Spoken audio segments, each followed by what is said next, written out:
Alright guys, listen up. It's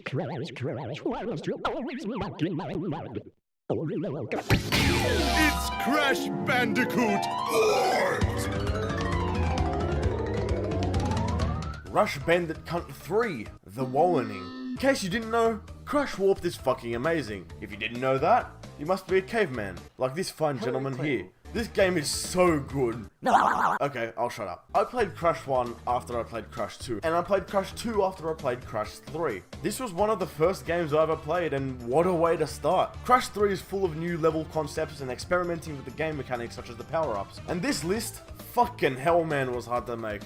There is not a single level in this game that I dislike. There are some levels that may cause some annoyance, such as the water levels, but I don't dislike them. The concept of the game being Crash and Coco warping through time to try and stop Cortex gathering the crystals once again opens up so much opportunities for amazing level designs and settings, such as the Egyptian tombs, to ancient China, to America in the 1950s, to the distant future. Fuck, this game may as well had Crash warping through time to 2018 to fight KSI in a boxing match, or to play Fortnite with Ninja.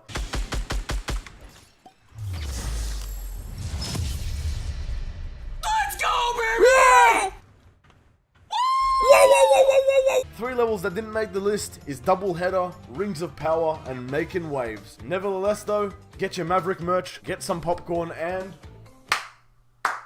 Top 5.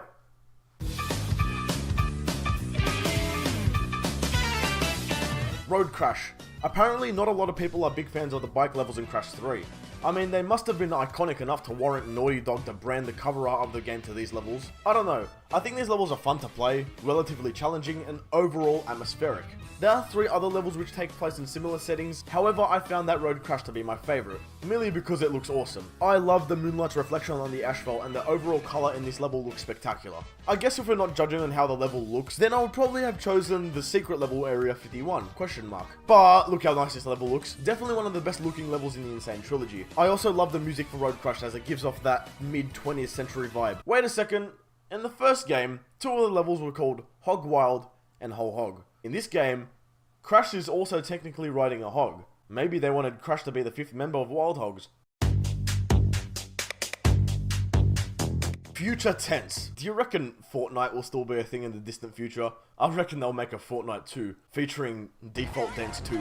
Also one of the coolest looking levels in the Insane Trilogy, Future Tense was actually a level added in about a year after the Insane Trilogy released. So this level was actually designed and created by Vicarious Visions and not Naughty Dog. And with that, you can definitely see that Vicarious Visions know how to develop the Crash levels using the original Crash formula. It's one of those levels that encourages you to use all your unlocked power-ups to your advantage. I'd say it's impossible to break all the boxes without taking advantage of your power-ups. Future Tense as well as Future Frenzy and Gone Tomorrow are some of those levels in which tries different things. With the robot enemies that fires missiles to the conveyor belt floors, this level is plain and simple a cool level for multiple reasons. It's a good mix with the regular 3D platforming and the side-scrolling segments. Nothing much to say, the future levels are some of those iconic levels from Crash 3, and Future Tense is an awesome and challenging level that I find great. God, I can't wait for Fortnite 2.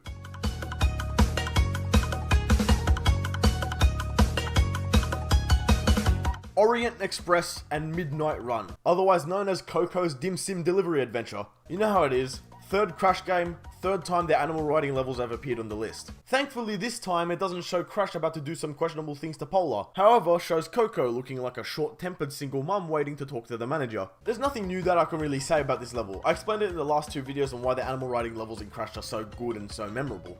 It's a combination of the wacky music, the fast-paced nature of the levels, and the unique atmosphere. However, the Crash 3 animal riding levels are so much better and memorable. Here's the reason for this. In Crash 1, there was one set speed. In Crash 2, there was a short-paced boost button. Now you can hold down the boost button for a constant fast speed. I love this as it makes the level so much harder and so much more fast-paced. Also, the setting is way cooler than its predecessors. This time you're back in ancient China when the Great Wall of China was being constructed. I think the concept and the setting is awesome. Also, every time I say setting, take a shot of rakia. You'll fucking die after just one. Tomb Waiter. It's funny because I love the Egyptian tomb levels from Crash 3. Every single one of them. The concept of them is cool, the atmosphere is on point, and the platforming is awesome. But the best one of all had to be Tomb Waiter. Not because of the reference to the game on the PS1 featuring shitty polygonal breasts, but because of the nature of the level. This spot would have either gone to Tomb Waiter or Bug Light. but I didn't want to choose Bug Light because I did put Night Fight into Crash 2 and they were very similar levels. Tomb Waiter is an awesome and unique level. The level consists of areas in which you have a limited amount of time to walk through at a time, as water will constantly rise, causing Crash to drown. Now you know that Bandicoots can't swim, no matter how hunched they are.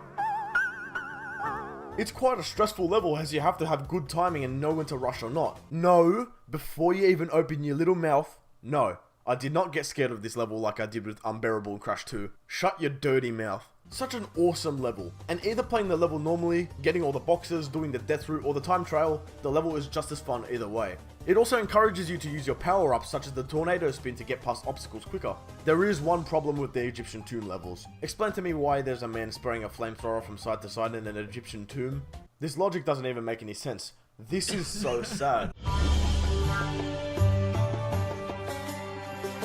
Hang 'em High, High Time, and Flaming Passion. I love these level.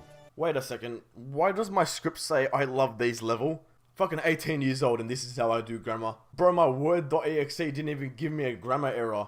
Who made Word again? Oh, that's who it was. The Arabic style and design of these levels, I fucking adore, man. I think the visuals on these levels are awesome. As for the levels themselves, they're awesome too. These levels have a perfect blend of different styles of platforming and memorable moments. They consist of the regular 3D platforming bits that remind me of the first game's platforming, to the side-scrolling bits, to the monkey bar sections which are just as cool, if not cooler than the monkey bar section from Crash 2. Even the death and bonus routes are incredibly cool and creative. The music, the visuals, and the overall atmosphere is sick, and I've always loved these levels because of that. The enemies, while not having any particularly new traits, are still cool. To the enemies that throw... I don't even know, what the fuck are they? Molotovs? Throwing fire! To the guys that either throw the blades or slash them at Crash, to the genie motherfuckers. Their designs and concepts are cool. These levels are also infamous for their death animations.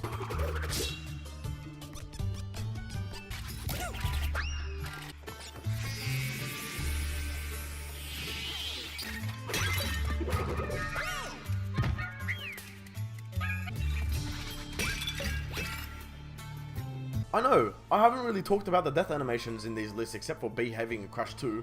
Nevertheless, you can't really talk about the Arabian levels without mentioning the death animations. Now after playing these levels, I suddenly want a kebab. Shout out to my man Big Rolf.